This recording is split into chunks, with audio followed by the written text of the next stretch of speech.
Hello बच्चों, today we will analyse the path of charge particle into uniform magnetic field. यानी अगर किसी magnetic field में बेटा कोई चार्ज पार्टिकल मूव करता है तो उसका कैसा पाथ होगा, उसकी एनालिसिस आज हम लोग करेंगे। तो हमारा हेडिंग है पाथ ऑफ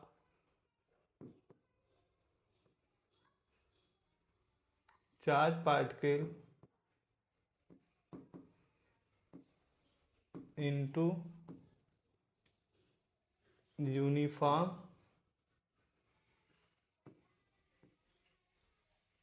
मैग्नेटिक फील्ड। ठीक है बेटा हम लोग जानते हैं कोई भी चार्ज पार्टिकल अगर किसी भी मैग्नेटिक फील्ड में मूव करता है बेटा तो उस पर क्या लगता है, फोर्स लगता है। ठीक है, और वो फोर्स क्या होता है बेटा, F किसके बराबर होता है बेटा, क्यू वी क्रॉस बी। अगर हमारा जो वेलोसिटी वेक्टर है बेटा और फील्ड वेक्टर है दोनों अगर वन डायमेंशनल होते हैं बेटा तो हम लोग क्या करते हैं, मैग्नीट्यूड की बात अलग कर लेते हैं और डायरेक्शन की बात अलग कर लेते हैं। लेकिन यहीं पे बेटा अगर हमारा वेलोसिटी वेक्टर और फील्ड वेक्टर क्या हो, थ्री डायमेंशनल हो, तो हम लोग फ्लेमिंग के राइट हैंड या लेफ्ट हैंड रूल से डायरेक्शन को नहीं बता पाते हैं।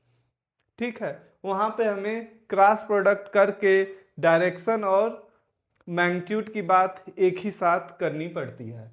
ठीक है बेटा, तो अगर जब हम लोग हमारा जब वन डायमेंशनल होता है तो एफ को कैसे लिखते हैं, एफ इक्वल टू लिखते हैं बेटा Q V B sine theta.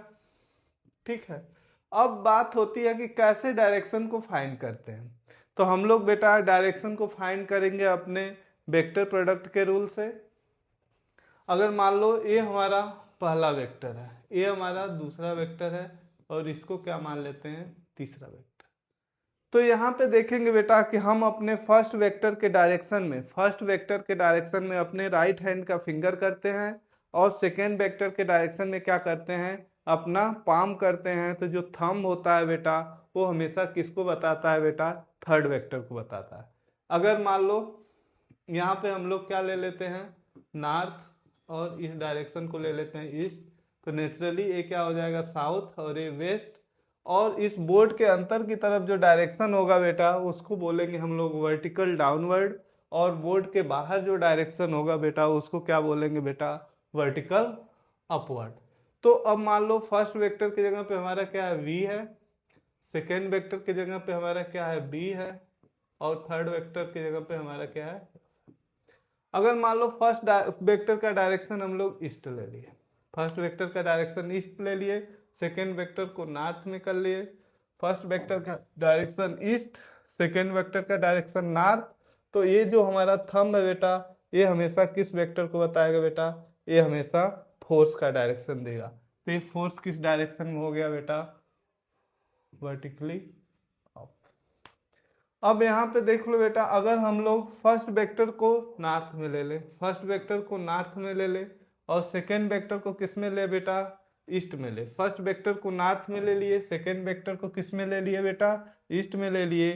तो जो थर्ड वेक्टर है वो हमारा किस डायरेक्शन में होगा बेटा, थर्ड वेक्टर हमारा क्या हो जाएगा, वर्टिकली डाउनवर्ड। इस तरह हम लोग क्या कर लेते हैं बेटा, डायरेक्शन की बात अलग कर लेते हैं और फोर्स के मैग्नीट्यूड की बात अलग कर लेते हैं। ये कब करते हैं बेटा, जब हमारा फील्ड और वेलोसिटी वेक्टर क्या हो, वन डायमेंशनल हो या टू डायमेंशनल हो। लेकिन थ्री डायमेंशनल ये तीनों क्वांटिटी अगर थ्री डायमेंशनल होती है बेटा तो ऐसा हम नहीं कर पाते हैं, फिर हमें क्या करना पड़ता है, क्रॉस प्रोडक्ट द्वारा ही फोर्स के मैग्नीट्यूड और डायरेक्शन की बात एक ही साथ करनी पड़ती है। ठीक, इतनी बातें समझ में आ गई बेटा। तो अब हम लोग देखते हैं केस वन लेते हैं। सपोज करो केस वन लेता, अगर हमारा वेलोसिटी वेक्टर पैरेलल किसके हो जाए, फील्ड वेक्टर के, यानी जो हमारा वेलोसिटी है वो मैग्नेटिक फील्ड के क्या हो जाए बेटा, पैरेलल हो जाए। यानी दोनों के बीच में एंगल की बात करें, दोनों के बीच में जो एंगल थीटा होगा बेटा वो क्या हो जाएगा बेटा 0 डिग्री। क्या हो जाएगा थीटा 0 डिग्री। तो यफ की बात करें बेटा तो यफ किसके बराबर हो जाएगा Q V B sine 0 degree, और साइन 0 डिग्री की वैल्यू 0 होती है तो यफ क्या हो जाएगा बेटा। तो बेटा इन केस जब हमारा वेलोसिटी वेक्टर और मैग्नेटिक फील्ड वेक्टर क्या हो जाए, दोनों एक ही डायरेक्शन में हो जाए, यानी उनके बीच का जो एंगल हो वो 0 डिग्री हो जाए बेटा, तो जो मैग्नेटिक फील्ड होता है बेटा वो मूविंग चार्ज पार्टिकल पे कोई भी फोर्स नहीं लगाता है। तो जिसके वजह से जिस वेलोसिटी से चार्ज पार्टिकल मूव करता रहता है उसी से मूव करता रहता है। यानी इस केस में यानी समझो अगर ये हमारा मैग्नेटिक फील्ड है बेटा और इसी के पैरेलल क्या है हमारा वेलोसिटी भी है, इसी के पैरेलल क्या है वेलोसिटी है, तो इस चार्ज पार्टिकल पे बेटा ये जो चार्ज पार्टिकल है जो v वेलोसिटी से मूव कर रहा है इस पे कोई भी फोर्स नहीं लगेगा, तो इसका पाथ कैसा हो जाएगा बेटा, पाथ इसका हो जाएगा स्ट्रेट लाइन।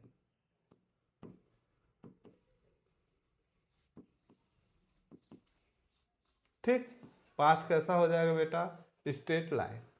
अब थोड़ा आगे बढ़ते हैं और देखते हैं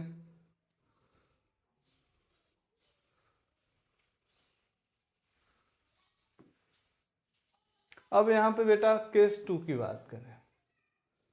केस 2 अगर बेटा जो वेलोसिटी वेक्टर है और मैग्नेटिक फील्ड वेक्टर है उसके बीच का जो एंगल थीटा है बेटा वो कितना हो जाए 180 डिग्री।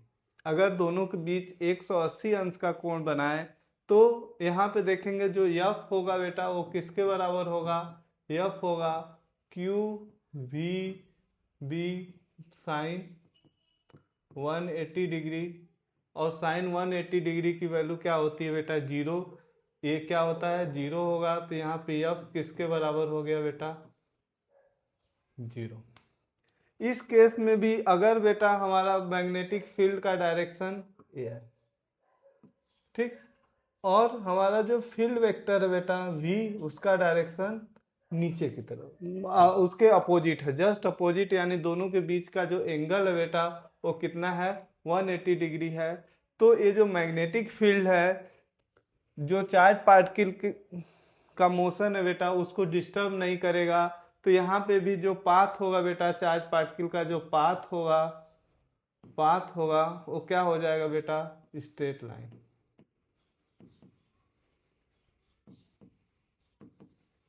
ठीक, अगर बेटा तीसरी केस की बात करें केस 3, अगर थीटा हमारा क्या हो जाए बेटा थीटा हो जाए 90 डिग्री। थीटा 90 डिग्री का मतलब क्या हो गया बेटा, अगर हमारा बेटा यहाँ पे अगर ये v वेक्टर है बेटा फील्ड वेक्टर है इसी के परपेंडिकुलर हमारा क्या हो जाएगा वेलोसिटी वेक्टर। अगर दोनों के बीच का एंगल कितना है बेटा 90 डिग्री है बेटा, तो एफ कितना हो जाएगा बेटा एफ इक्वल टू हो जाएगा क्यू वी बी साइन 90, और साइन 90 की वैल्यू 1 होती है तो एफ इक्वल टू कितना हो जाएगा बेटा क्यू वी बी। तो मैग्नीट्यूड कितना हो गया बेटा, यहाँ पे फोर्स कितना लगा क्यू वी बी। अब इसके डायरेक्शन की बात करते हैं बेटा, इसके डायरेक्शन की बात करें, अगर मान लो बेटा ये हमारा एक्स डायरेक्शन है ये हमारा वाई डायरेक्शन, तो इस बोर्ड के जो परपेंडिकुलर जो डायरेक्शन होगा वो बेटा कौन सा डायरेक्शन होगा जेड डायरेक्शन। अगर मान लो हमारा वेलोसिटी v से जा रहा है तो अगर पहले वेक्टर के डायरेक्शन में अपनी फिंगर किए दूसरे वेक्टर की डायरेक्शन में अपना क्या किए पाम किए, तो ये जो थंब है बेटा थंब बताएगा फोर्स का डायरेक्शन, और फोर्स किस डायरेक्शन में लग रहा है बेटा जेड डायरेक्शन में लग रहा है। अगर इसके पाथ का एनालिसिस किया जाए, अगर मान लो ये हमारा यक्स है इसमें से यक्स और ये यक्स एक्सिस है ये जेड एक्सिस है, तो अगर यहाँ पे v v वेलोसिटी से पार्टिकल जा रहा है बेटा, तो इस पे फोर्स किस डायरेक्शन में लगेगा बेटा, एफ इस डायरेक्शन में, जेड डायरेक्शन। और ये फोर्स के वजह से जो होगा, इस पार्टिकल का मोशन स्ट्रेट लाइन न रह के कैसा हो जाएगा बेटा, इस पार्टिकल का मोशन कैसा हो जाएगा बेटा, सर्कुलर मोशन हो जाएगा। कैसा हो जाएगा बेटा, सर्कुलर मोशन हो जाएगा। अब ये पार्टिकल स्ट्रेट न जाके इस फोर्स के वजह से, ये जो फोर्स लग रहा है पार्टिकल पे, जो वेलोसिटी के हमेशा परपेंडिकुलर, हर पॉइंट पे वेलोसिटी के परपेंडिकुलर फोर्स लगेगा, और यही फोर्स क्या करेगा बेटा, इसी फोर्स को क्या बोलते हैं, अगर ये मान लो सेंटर ऑफ द सर्किल है, ये क्या है, सेंटर है, तो इस पार्टिकल पे अगर यहां भी आता है,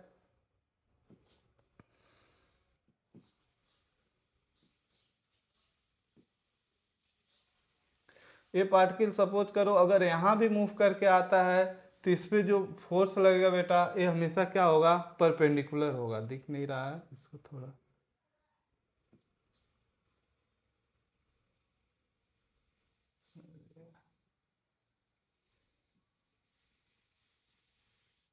ऐसा हमेशा जो फोर्स होगा बेटा, वो हमेशा सेंटर की तरफ ही होगा। और ये जो पाथ होगा, इस फोर्स के वजह से जो पाथ होगा इस चार्ज पार्टिकल का, वो कैसा पाथ होगा बेटा, पाथ इसका होगा सर्कल। और मोशन क्या होगा, मोशन यूनिफॉर्म सर्कुलर मोशन। इसका मोशन कैसा होगा बेटा,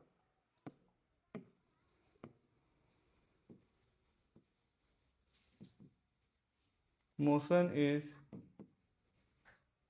यूनिफॉर्म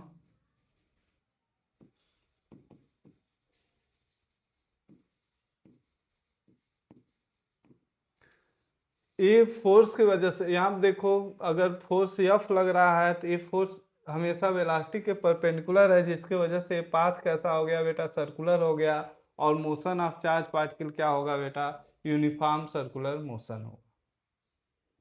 ठीक है, अब थोड़ा आगे बढ़ते हैं बेटा, यहाँ पे देखते हैं, अब बात करते हैं रेडियस का।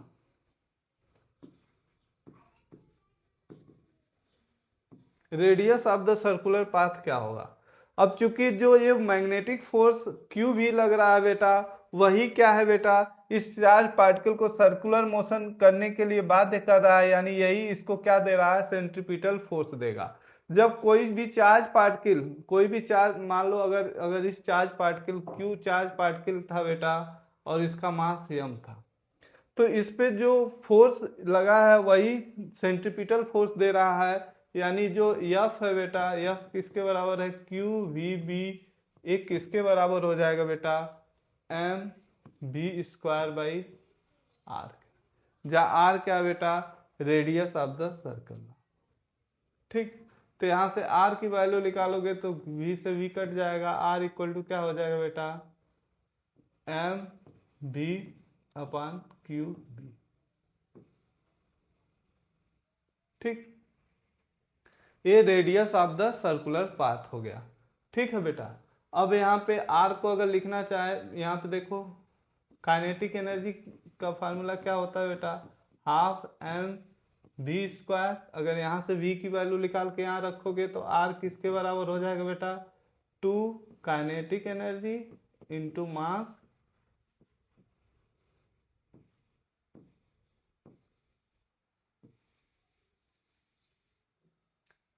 ये क्या हो गया बेटा, रेडियस का फार्मूला हो गया। अब यहाँ पे अगर टाइम पीरियड की बात करें, क्या निकालने बेटा, टाइम पीरियड ऑफ रेवोल्यूशन, या टाइम पीरियड लिख लेते हैं सीधे सीधे।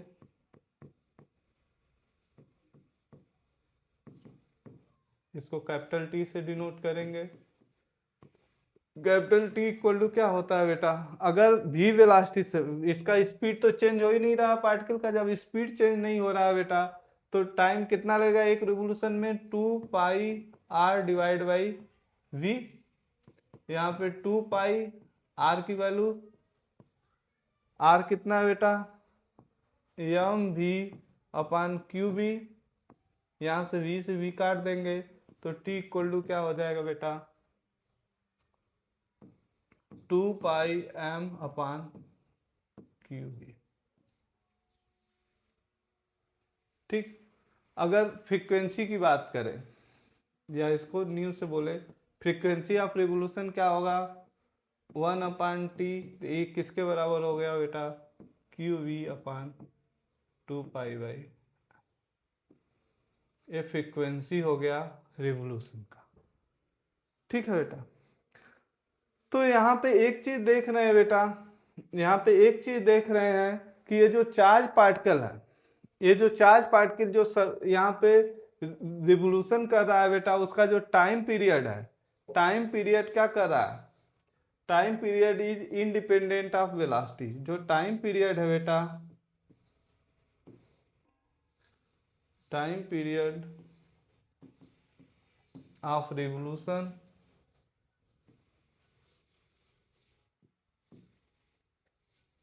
इज, या लिख रहे time period of revolution do not depends on speed of particle. जो टाइम पीरियड ऑफ रेवोल्यूशन है बेटा, वो स्पीड ऑफ पार्टिकल पे डिपेंड नहीं कर रहा है। ठीक, तो बच्चों यहाँ पे एक क्वेश्चन करते हैं। क्वेश्चन क्या है, क्वेश्चन करते हैं बेटा, when a charge particle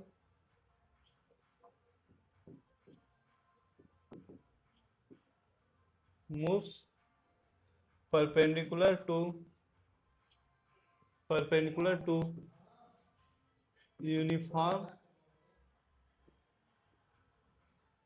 magnetic field, then choose। पहला ऑप्शन दिया है बेटा R proportional to kinetic energy, दूसरा ऑप्शन दिया है बेटा A proportional to kinetic energy. A क्या है बेटा, जो सर्कुलर पाथ द्वारा एरिया कवर किया जाएगा, सर्किल का एरिया है। तीसरा क्या दिया हुआ है बेटा, टी। टी क्या है, time period. Time period is independent of speed of particle. चौथा क्या है बेटा, ऑप्शन दिया है कि हमारा T is proportional to M/Q। ठीक है बेटा, ये चार ऑप्शन दिया हुआ है। तो यहाँ पे हम लोग देख रहे हैं बेटा, जो रेडियस है, रेडियस अगर काइनेटिक एनर्जी के फार्मूले पे लिखे तो क्या होता है बेटा, 2 काइनेटिक एनर्जी M√QV। तो यहाँ पे देख रहे हैं बेटा, रेडियस किसके प्रोपोर्शनल है बेटा, √, काइनेटिक एनर्जी के, तो ये वाला ऑप्शन गलत। अब यहाँ पे अगर एरिया की बात करें, एरिया क्या होता है बेटा, πr² सर्किल का। तो ये एरिया बेटा r² इसमें है, और ये क्या है, अगर दोनों तरफ स्क्वायर करेंगे तो काइनेटिक एनर्जी के प्रोपोर्शनल हो जाएगा। अब यहाँ टाइम पीरियड वाले फार्मूले में देख रहे हैं तो वेलोसिटी है ही नहीं, ये भी सही हो गया। और यहाँ टाइम के वाले फार्मूले में देख रहे हैं तो M/Q के प्रोपोर्शनल T हो गया। तो ये तीन ऑप्शन सही हो जाएगा बेटा। ठीक है, एक क्वेश्चन और करते हैं, दूसरा क्वेश्चन लेते हैं बेटा। क्वेश्चन है पोट्रियम, ड्यूट्रियम एंड अल्फा पार्टिकल। प्रोट्रियम है, ड्यूट्रियम और अल्फा पार्टिकल जो है बेटा, inter into uniform magnetic field.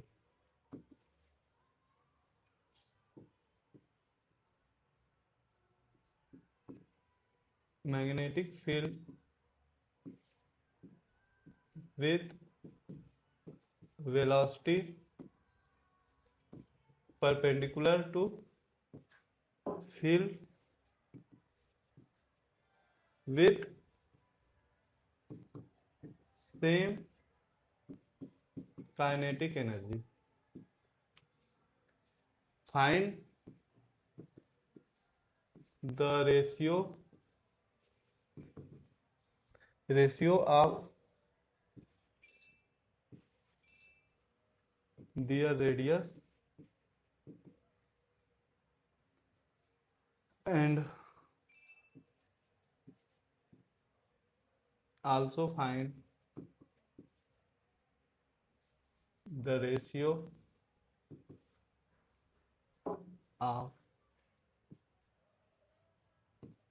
of their time period।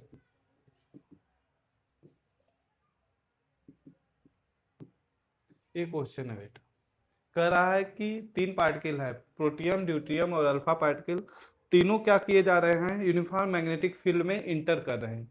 ऐसे इंटर कर रहे हैं कि तीनों का वेलोसिटी जो है परपेंडिकुलर है। किसके परपेंडिकुलर है बेटा? फील्ड के परपेंडिकुलर है, और उनकी काइनेटिक एनर्जी क्या है? सेम है। तो वो क्या करते हैं, मैग्नेटिक फील्ड में क्या स्क्राइब करेंगे बेटा? सर्किल स्क्राइब करेंगे। यानी उनका पाथ कैसा होगा बेटा, उनका मोशन कैसा होगा मैग्नेटिक फील्ड में? यूनिफॉर्म सर्कुलर मोशन होगा। तो यूनिफॉर्म सर्कुलर मोशन होगा तो यहाँ देख लेते हैं बेटा, यहाँ पे मान लो हमारा क्या है, प्रोटियम है, ड्यूट्रियम है और अल्फा पार्टिकल है। इनके चार्ज की बात करें, चार्ज इसमें क्या होता है, प्लस क्यू चार्ज है। ड्यूट्रियम के पास भी प्लस क्यू चार्ज होता है। अल्फा पार्टिकल के पास कितना होता है, प्लस 2 क्यू चार्ज होता है। अगर इसके पास क्यू है तो इसके पास उसी के बराबर। और मास की बात करें बेटा, तो यहाँ पे प्रोटियम का मास अगर m मान लें तो ड्यूट्रियम का मास 2m होगा, और प्रोटियम का मास क्या हो जाएगा बेटा, उससे 4 गुना 4m। ठीक है, ये हमारा डेटा है जो पार्टिकल के पास होता है। ठीक है, अब हम लोग बात करते हैं बेटा रेडियस। कोई भी अगर चार्ज पार्टिकल है, मैग्नेटिक फील्ड में प्रोड्यूस इंटर करता है बेटा, तो जो सर्कल बनाता है उसका रेडियस किसके बराबर होता है बेटा? रेडियस होता है 2 kinetic energy m divide by Q. अब यहाँ बेटा मैग्नेटिक फील्ड भी यूनिफॉर्म है, और तो अब क्या कर रहे हैं, जो r जो है किसके प्रोपोर्शनल हो जाएगा बेटा? Under root m by Q, क्योंकि यही दो चीजें वैरी कर रही है। अब यहाँ पे देखते हैं इनके रेडियस को बेटा। अगर प्रोटियम जो r, प्रोटियम का रेशियो r ड्यूट्रियम से निकालना है, रेडियस ऑफ ड्यूट्रियम और रेडियस ऑफ अल्फा पार्टिकल, ये किसके बराबर होगा बेटा? अब यहाँ देखो अंडर रूट बाई एम है, तो यम क्या है, मान लो यम है 1m है, तो ये क्या हो जाएगा, under root 1 by 1 raise to, यहाँ पे 2m है बेटा, तो अंडर रूट 2, चार्ज कितना है, क्यू ही है। रेशियो यहाँ पे क्या है, मास 4m है, तो अंडर रूट 4, और चार्ज कितना है, 2 है। तो यहाँ पे जो रेशियो हो जाएगा r p raise to r d raise to r equal to क्या हो जाएगा, 1 का ये क्या हो जाएगा, 1 रेस टू 2 रेस टू 1। ये उनके रेडियस का रेशियो हो जाएगा। ठीक है बेटा, ठीक। अब यहाँ पे देखते हैं, अब टाइम पीरियड की बात करें, t किसके बराबर होता है बेटा? t टाइम पीरियड का फार्मूला क्या होता है? t होता है, t का फार्मूला क्या होता है बेटा? t होता है 2 pi m divide by Q B. यानी t किसके प्रोपोर्शनल होता है बेटा? t प्रोपोर्शनल होता है m बाई क्यू के। अगर यहाँ पे रेशियो देखा जाए बेटा, p protium raise to t deuterium raise to t alpha particle, यानी ये टाइम पीरियड ऑफ रिवोल्यूशन है। यानी यहाँ पे देखते हैं बेटा, अब m बाई क्यू, पहले का m 1, q कितना है 1 रेस टू, दूसरे का 2m q 1 रेस टू, यहाँ पे क्या है बेटा 4 बाई 2। अगर रेशियो देखा जाए बेटा, T P T D equal to क्या हो जाएगा बेटा, 1 रेस टू 2 रेस टू 2। यानी उनका टाइम पीरियड ऑफ रिवोल्यूशन के रेशियो कितना हो जाएगा बेटा, 1 रेस टू 2 रेस टू 2। ठीक है, अब देखते हैं बेटा, चार्ज पार्टिकल है, अगर यूनिफॉर्म मैग्नेटिक फील्ड में मूव कर रहा है तो उस पर लगने वाला फोर्स F क्या होगा बेटा, Q V क्रॉस B के बराबर होगा, और यहाँ पे V क्रॉस B के बराबर होगा। अगर इसी को लिखे तो F किसके बराबर होगा बेटा, F इक्वल टू होता है QV B साइन थीटा। इसमें हम लोग दो केस देखे हैं। केस फर्स्ट क्या था? केस फर्स्ट व्हेन थीटा क्या था बेटा? थीटा था या 0 डिग्री था, और थीटा क्या था? 180 डिग्री था। तो यफ क्या था इस केस में? यफ 0 था। और पाथ ऑफ द पार्टिकल क्या था? पाथ क्या था बेटा? पाथ था स्ट्रेट लाइन।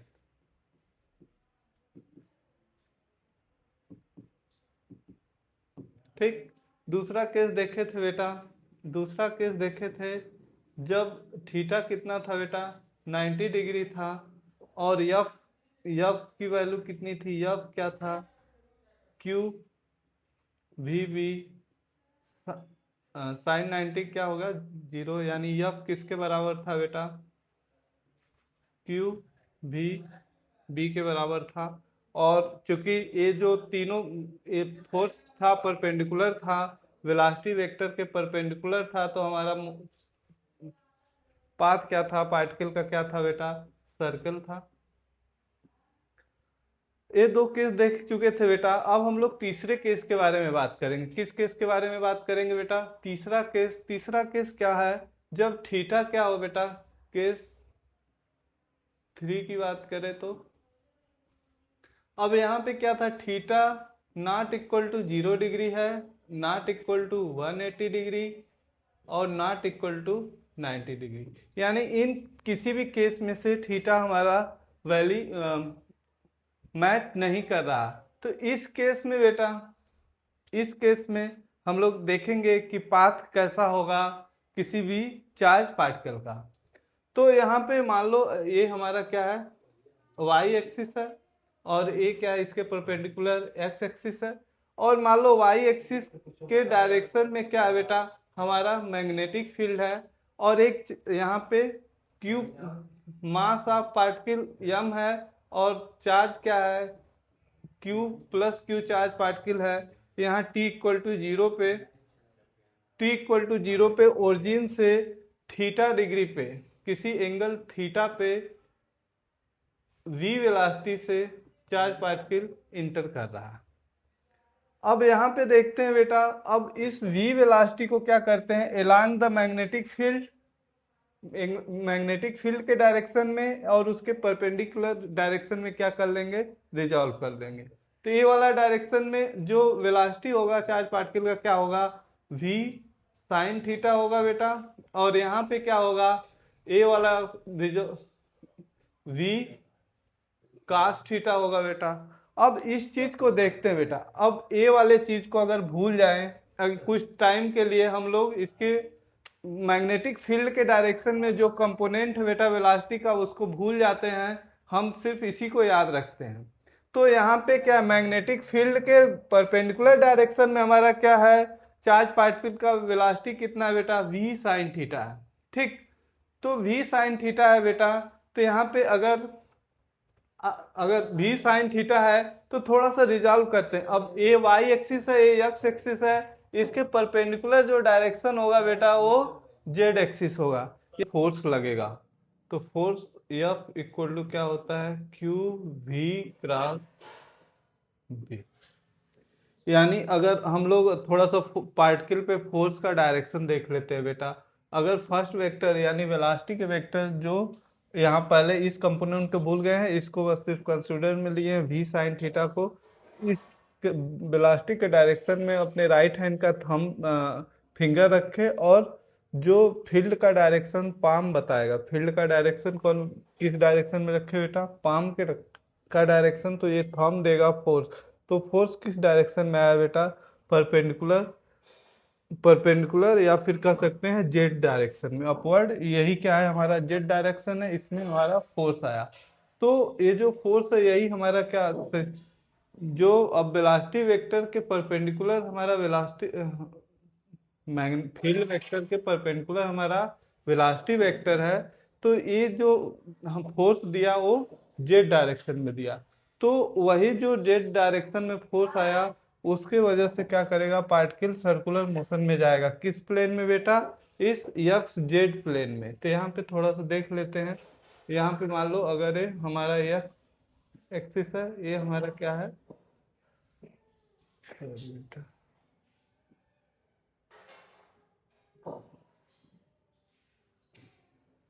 ये हमारा एक्स एक्सिस है और यहाँ पे क्या लेते हैं बेटा, ये हमारा एक्स एक्सिस है और यहाँ पे क्या लेते हैं हम अपना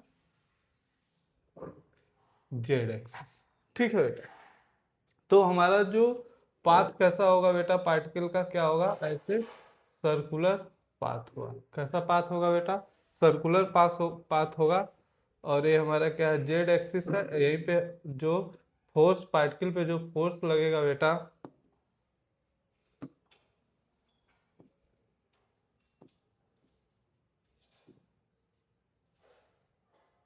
इसको अच्छे से बना लेते हैं, जो हमारा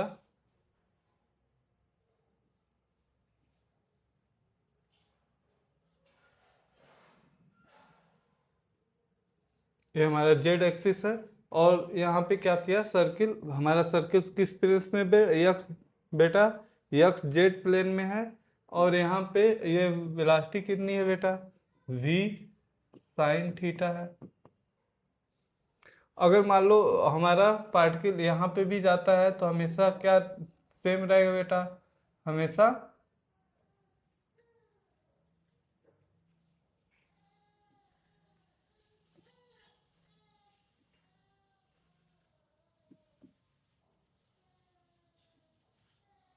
वेलोसिटी, ये हमेशा क्या रहेगा, ये रेडियस आर है।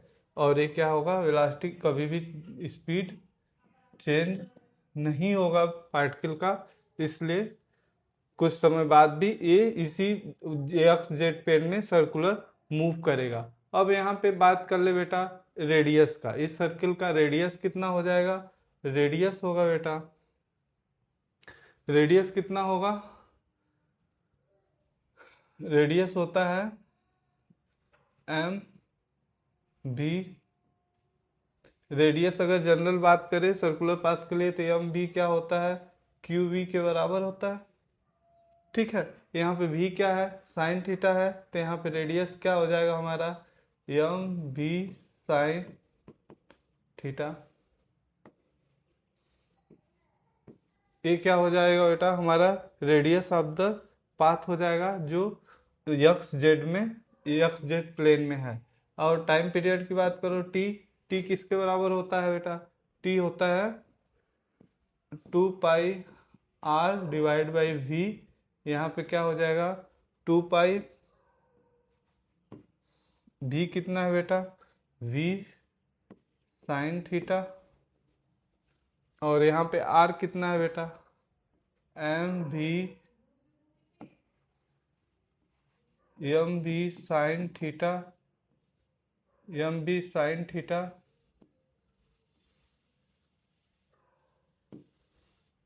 एम भी sign theta divide by Q भी। यहाँ से एम भी साइन थीटा से एम भी साइन थीटा कट जाएगा, यहाँ टी इक्वल टू क्या हो जाएगा 2 पाई, एम नहीं कटेगा यहाँ पे, बी साइन थीटा से बी साइन 2 पाई क्या हो जाएगा 2 पाई एम अपान क्यू बी।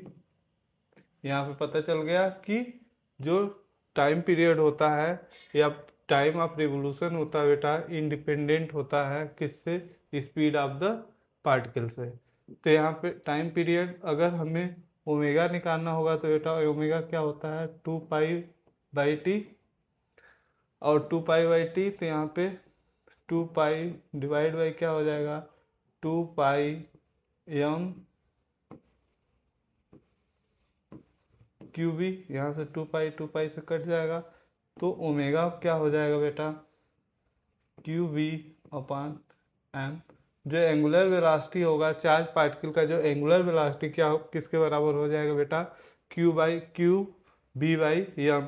अगर हम यहाँ चाहते तो क्या निकाल लेते बेटा, फ्रीक्वेंसी भी निकाल लेते। अगर हम लोग चाहते तो फ्रीक्वेंसी ऑफ द, यानी रिवोल्यूशन का फ्रीक्वेंसी हम लोग निकाल लेते। यहाँ पे बात करते हैं, यहाँ पे बेटा हम लोग देखे जब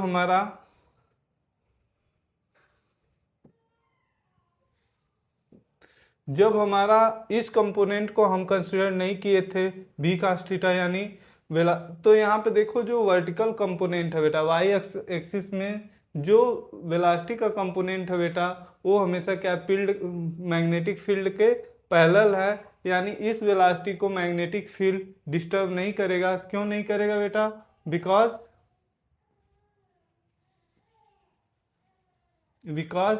बी वी कास थीटा किसके पैरेलल है बेटा? मैग्नेटिक फील्ड के पैरेलल है, इसलिए यहाँ पे फोर्स क्या हो जाएगा? 0 हो जाएगा। यानी जो वर्टिकल कंपोनेंट वाई एक्सिस में वेलोसिटी का कंपोनेंट है बेटा, उसको मैग्नेटिक फील्ड डिस्टर्ब नहीं कर पाएगा। ठीक है, तो यहाँ पे क्या हुआ कि बेटा पहले जो हॉरिजॉन्टल कंपोनेंट है उसकी वजह से जो पार्टिकल है सर्कुलर पाथ में रोटेट करेगा, लेकिन एक्चुअल में ये दोनों कंपोनेंट है, इसके वजह से वाई एक्सिस पे मूव करेगा, इसके वजह से हॉरिजॉन्टल सर्किल में रोटेट करेगा। तो दोनों कंपोनेंट के वजह से बेटा जो रिजल्टेंट मोशन होता है, जिसके वजह से इस सर्किल में घूमते हुए पार्टिकल क्या करता है, एक्स वाई एक्सिस में क्या करेगा? ऊपर जाएगा। ऐसे सर्किल में घूमते हुए क्या करेगा? ऊपर जाएगा। ऐसे सर्किल में घूमते हुए तुम लोग स्प्रिंग देखे होगे, स्प्रिंग का जैसे जैसे वायर गया होता है बेटा, वैसे वैसे चार्ज पार्टिकल सर्किल में घूमते हुए क्या करेगा? ऊपर उठेगा। ऐसे पाथ को क्या बोलते हैं बेटा? हेलिकल पाथ बोलते हैं। ऐसे पाथ को क्या बोलते हैं बेटा? तो दोनों कंपोनेंट की वजह से जो रिजल्टेंट वेलोसिटी रिजल्टेंट पाथ होगा बेटा, पाथ ऑफ द पार्टिकल होगा, चार्ज पार्टिकल हो, क्या होगा बेटा? Helix with uniform pitch. Helix होगा बेटा विद यूनिफॉर्म पिच। अब यहां पे देखते हैं बेटा, तो यहां पे लिख लेंगे path of charge particle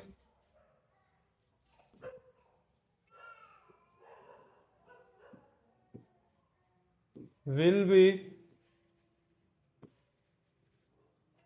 helix with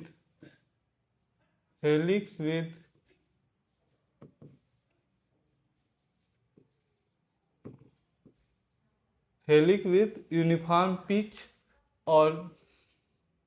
और इसका रेडियस क्या होगा बेटा? रेडियस ऑफ हेलिक्स होगा, क्या होगा रेडियस ऑफ हेलिक्स बेटा? M V sine theta divide by Q B. और टाइम पीरियड क्या होगा बेटा?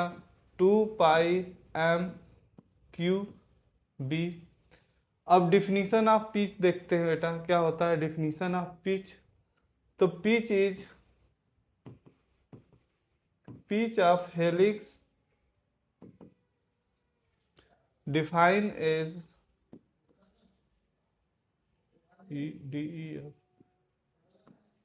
pitch of helix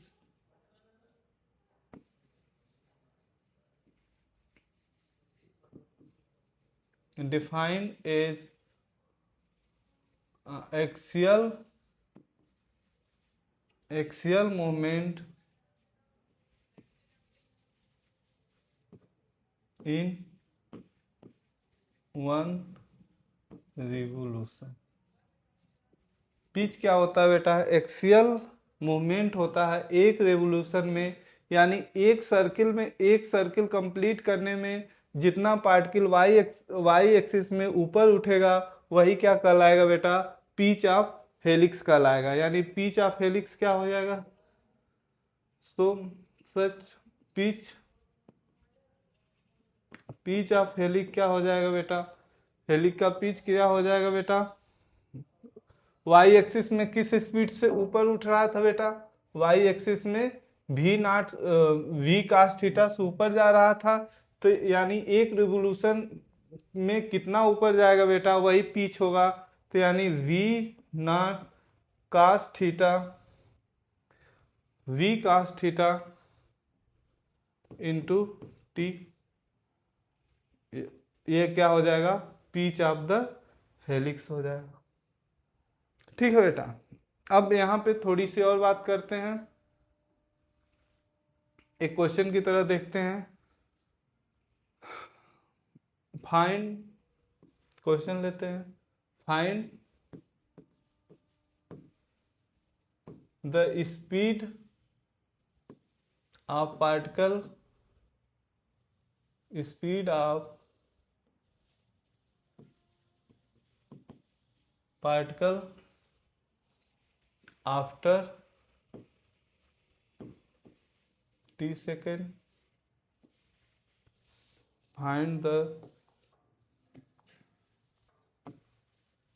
the speed of the particle after t second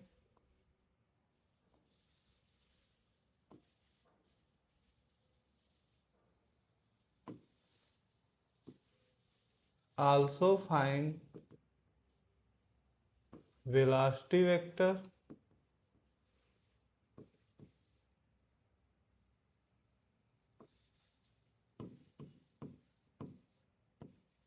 and position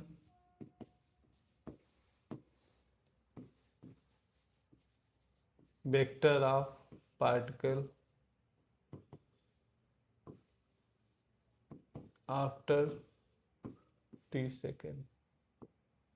ठीक है, यानी टाइम t पे हमें क्या फाइंड करना है बेटा, velocity speed of the particle बताना है, और क्या बनाना है, वेलोसिटी वेक्टर फाइंड करना है, और position vector of the particle find करना है।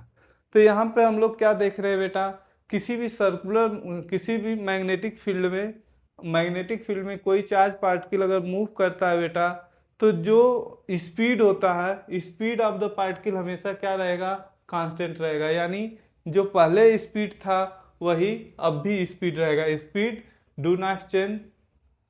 अब बात करते हैं वेलोसिटी वेक्टर का। वेलोसिटी वेक्टर के बारे में सोचते हैं। अब यहाँ पे हमारा क्या था, एक्स एक्सिस था, ये जेड एक्सिस था।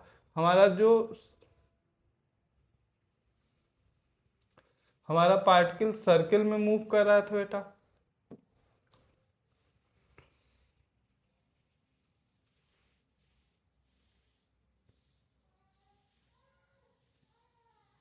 ऐसे सर्कुलर पाथ में मूव कर रहा था, एग्जैक्ट सर्किल नहीं है।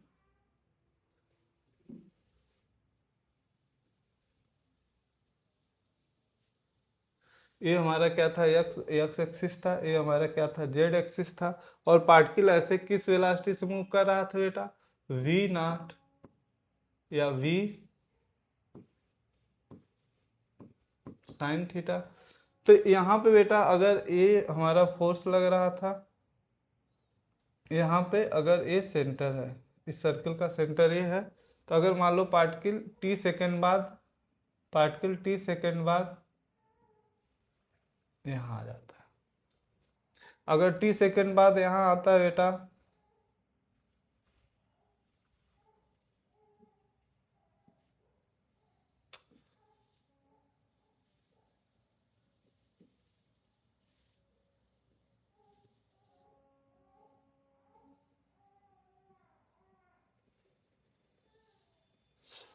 अब यहाँ पे t सेकेंड बाद यहाँ आ जाता है बेटा पार्टिकल। तो ये अगर ओमेगा हम लोग जानते हैं, angular velocity of the particle जानते हैं ओमेगा, तो t सेकेंड में कितना रोटेट करेगा बेटा, ओमेगा t रोटेट करेगा। और ये वेलोसिटी हमेशा क्या है, v साइन थीटा है, चेंज नहीं होगा। तो यहाँ पे देखते हैं, इस v साइन थीटा को दो कंपोनेंट में तोड़ देते हैं, एक हॉरिजॉन्टल एक वर्टिकल। तो ये वाला कंपोनेंट कितना हो जाएगा बेटा, v sine theta into cos omega T. ये क्या हो गया हमारा, एक्स एक्सिस हो गया। जेड एक्सिस क्या हो जाएगा, v sine theta sine omega T. ये हमारा जेड एक्सिस हो जाएगा। और हम लोग क्या जानते हैं, पार्टिकल किधर मूव कर रहा था, अगर ये v वेलोसिटी है बेटा, और ये कितना था, v साइन थीटा था, ये थीटा है, और ये मैग्नेटिक फील्ड था हमारा v, और इसी डायरेक्शन में हमें क्या मिला था, v cos थीटा।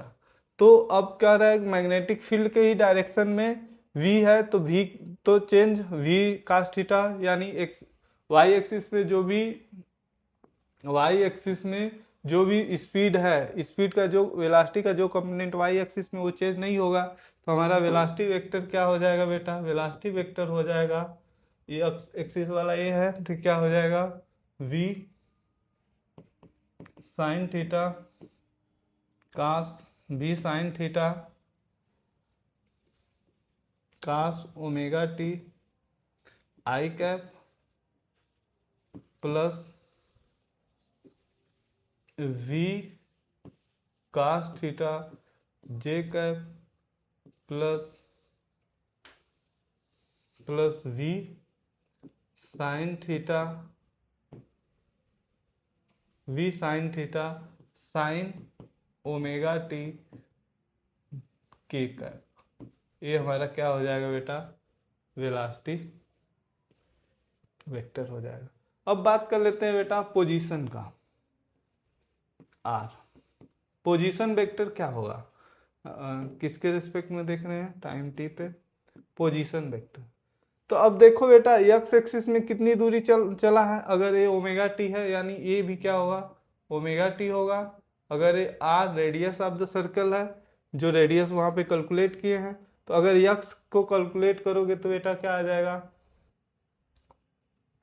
आर यहाँ पे क्या है परपेंडिकुलर है, तो ये क्या हो जाएगा R sine omega T I cap, और जे कैप कितना हो जाएगा बेटा, जे कैप तो यहाँ पे वाई डायरेक्शन में V cos theta plus V cos theta J cap plus क्या हो जाएगा बेटा, यहाँ पे देखो यहाँ आर कास थीटा ये हुआ, टोटल आर है आर कास थीटा, तो यहाँ पे क्या हो जाएगा R minus R cos theta K cap. ये हमारा क्या हो जाएगा बेटा, वेलोसिटी वेक्टर हो जाएगा। ठीक है, इस तरह से हम लोग पूरे मोशन को क्या कर लिए, एनालाइज कर लिए कि अगर किसी आर्डिनरी किसी भी एंगल पे, यानी थीटा क्या हो जाएगा बेटा, यहाँ थीटा जब नॉट इक्वल टू 0 डिग्री हो, नॉट इक्वल टू 180 डिग्री हो, और नॉट इक्वल टू 90 डिग्री हो, तो मोशन कैसा होगा बेटा, हेलिकल होगा, और उसका ये सब कैलकुलेशन है। ठीक है, अब यहाँ पे आगे बढ़ते हैं बेटा। अब एक क्वेश्चन लेते हैं, क्वेश्चन क्या बेटा, क्वेश्चन है एक चार्ज पार्टिकल है बेटा, एक चार्ज पार्टिकल है जिसका चार्ज क्या है प्लस क्यू, एक प्लस क्यू चार्ज पार्टिकल है जिसका मास m है बेटा, ये t इक्वल टू 0 पे ओरिजिन से मैग्नेटिक फील्ड का डायरेक्शन a है, इससे कितना डिग्री पे 60 डिग्री पे प्रोजेक्ट किया जा रहा है, और v वेलोसिटी से प्रोजेक्ट किया जा रहा है। कह रहा है कि एक चार्ज पार्टिकल है जो मैग्नेटिक फील्ड से 60 डिग्री पे v वेलोसिटी से प्रोजेक्ट किया जा रहा है ओरिजिन से। ठीक है, अब कह रहा है find the nature of path, nature of path. Question क्या है बेटा, find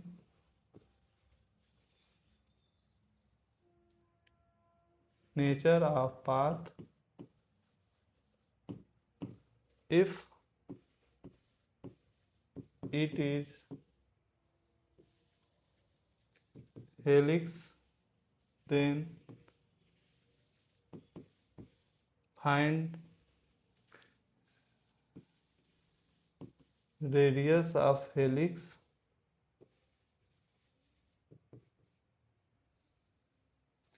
and find time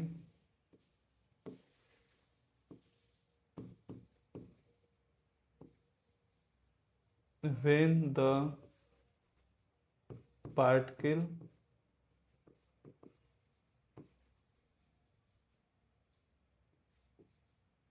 touch the y-axis first time।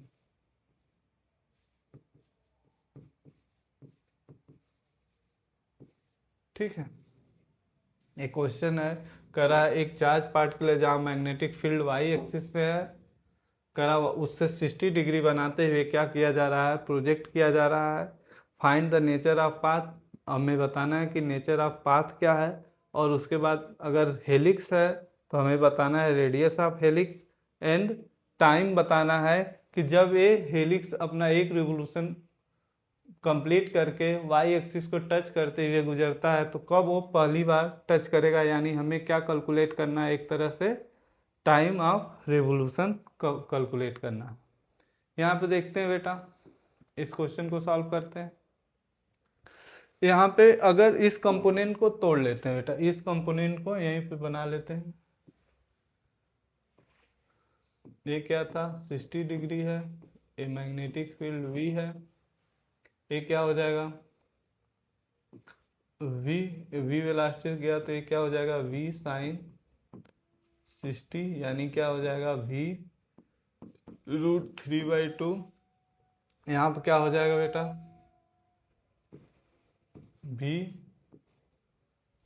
V/2।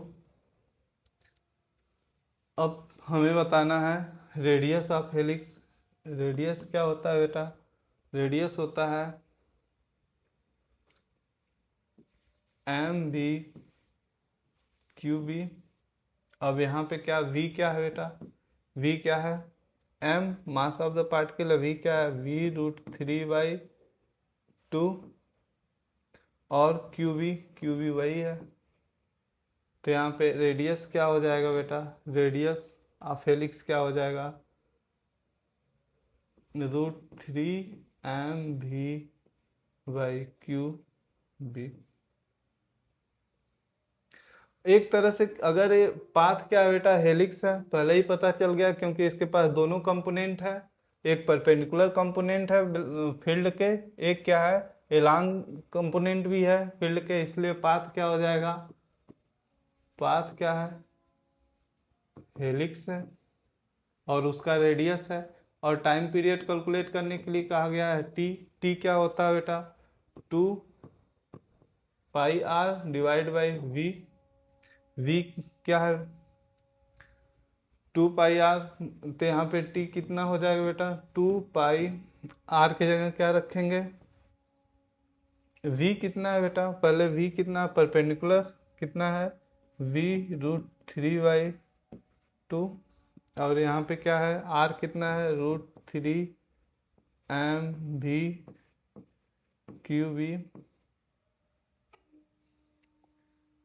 √3v से √3v कट गया, यहाँ से 2 ऊपर चला जाएगा तो ये क्या हो जाएगा 4πm/QB।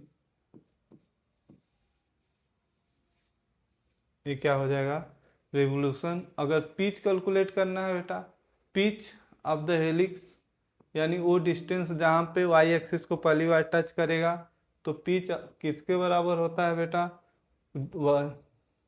Y component V/2 into time period. Time कितना है बेटा, टाइम कितना कैलकुलेट किए हैं 4πm/QB। यहाँ से 2 से 2 काट दोगे तो क्या हो जाएगा, पिच क्या हो जाएगा 2πmv/QB। इस तरह से क्वेश्चन सॉल्व हो गया बेटा। एक अगला क्वेश्चन देखते हैं। अब यहाँ पे एक चीज और देख लेते हैं बेटा, एक चीज देखते हैं, अगर हमारा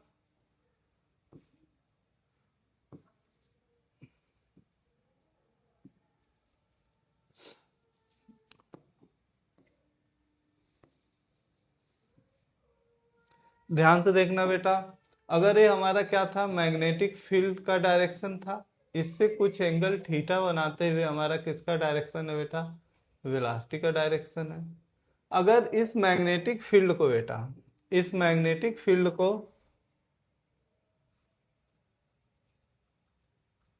पहले इसको इरेज कर देता हूं। तो यहाँ पे देखते हैं बेटा, ये हमारा क्या है, मैग्नेटिक फील्ड का डायरेक्शन है, और इससे कुछ एंगल बनाते हुए, थीटा एंगल बनाते हुए ये क्या है, वेलोसिटी का डायरेक्शन है, वेलोसिटी वेक्टर का डायरेक्शन। अगर हम बेटा यहाँ पे फील्ड को, फील्ड वेक्टर को क्या करें, वेलोसिटी के एलांग तोड़े और उसके परपेंडिकुलर तोड़ लें, यानी ऐसे दो डायरेक्शन में हम लोग रिजॉल्व कर लेते हैं। यानी v का क्या हो जाएगा, v cos थीटा, और ये डायरेक्शन क्या हो जाएगा, v sin थीटा। तो यहाँ पे देखे बेटा,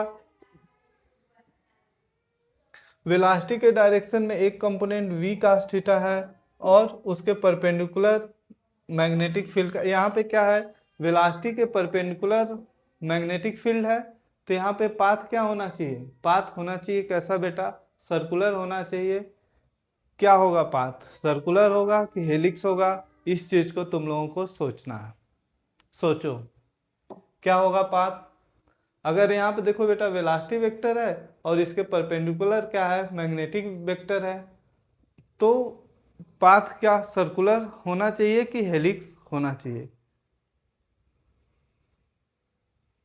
तो बेटा यहाँ पे पाथ क्या होना चाहिए, इस तरह से अगर मैग्नेटिक फील्ड के डायरेक्शन को तोड़ देंगे बेटा, तो यहाँ पे जवाब है कि अभी इसके एलांग, अभी वेलोसिटी वेक्टर के एलांग मैग्नेटिक फील्ड है का एक कंपोनेंट है, लेकिन जब ये चार्ज पार्टिकल क्या करेगा, सर्कुलर सर्किल में रोटेट करना स्टार्ट करेगा, तो ये डायरेक्शन ऐसा नहीं रहेगा, ये भी क्या करेगा, फोर्स लगाना स्टार्ट कर देगा।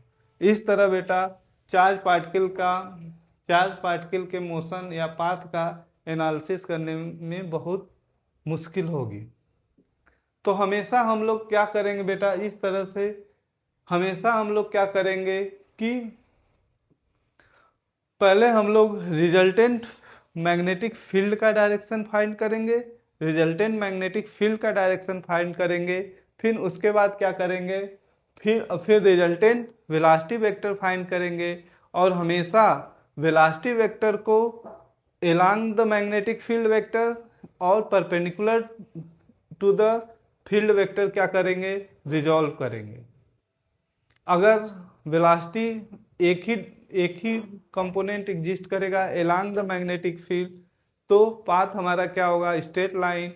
अगर परपेंडिकुलर एग्जिस्ट करेगा तो हमारा पाथ क्या होगा बेटा, circular motion.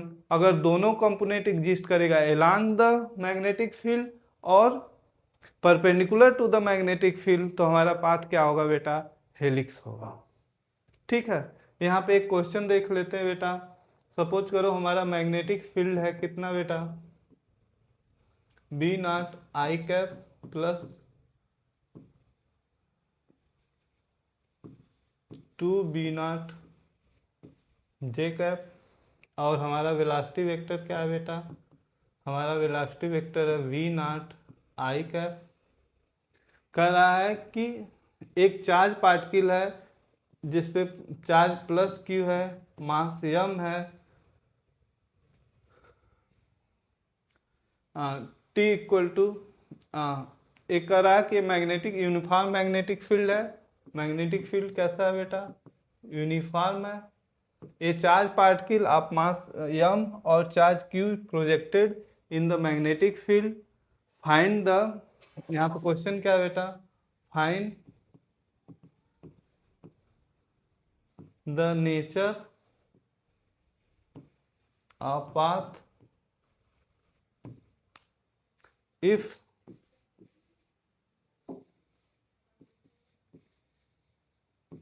path is helix, then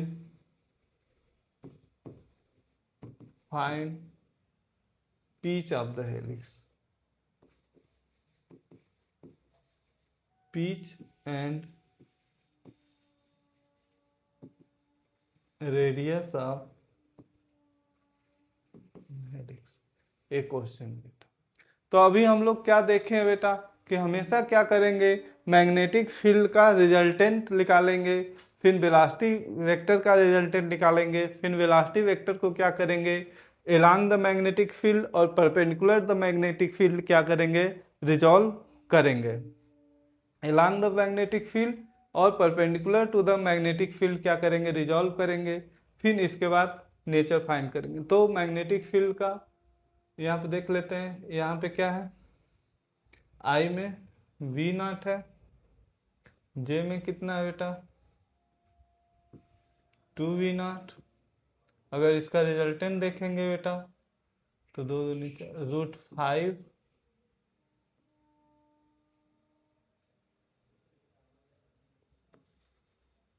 √5 v not होगा। ठीक है। अगर यहाँ पे हम लोग वेलोसिटी वेक्टर देखेंगे तो वेलोसिटी वेक्टर किस डायरेक्शन में है बेटा,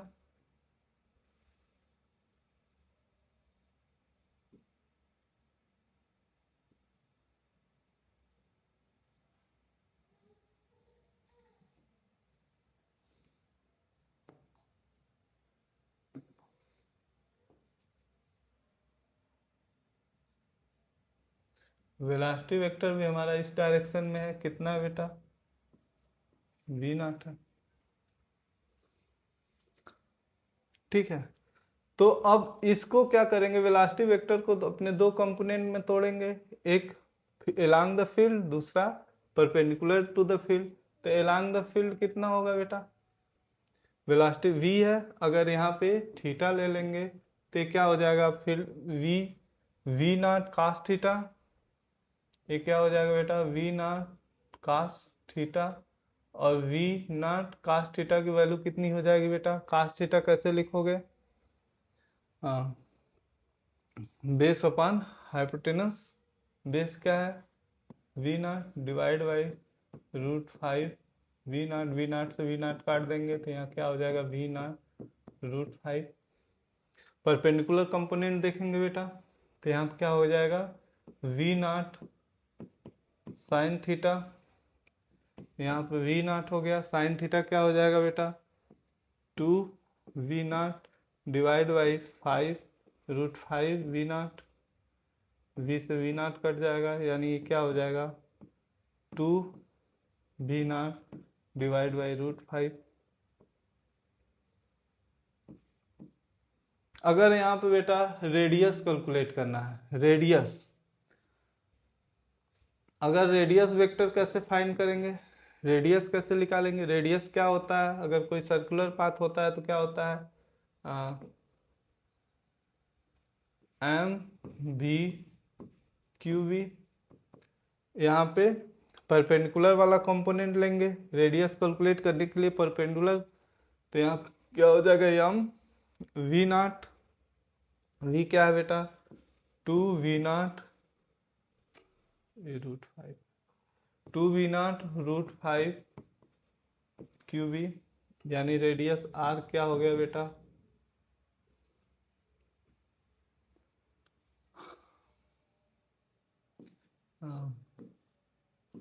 2mv नॉट बटे √5 qb। अगर हमें बेटा t कैलकुलेट करना है, t time period of revolution, time period of revolution अगर कैलकुलेट करना होगा तो बेटा क्या होता है, 2πm डिवाइड बाई qv होता है। ये तो क्लियर है। और हमारा पिच ऑफ द हेलिक्स क्या हो जाएगा, पिच क्या होता है, जो फील्ड के अलॉन्ग वाला कंपोनेंट v नॉट √5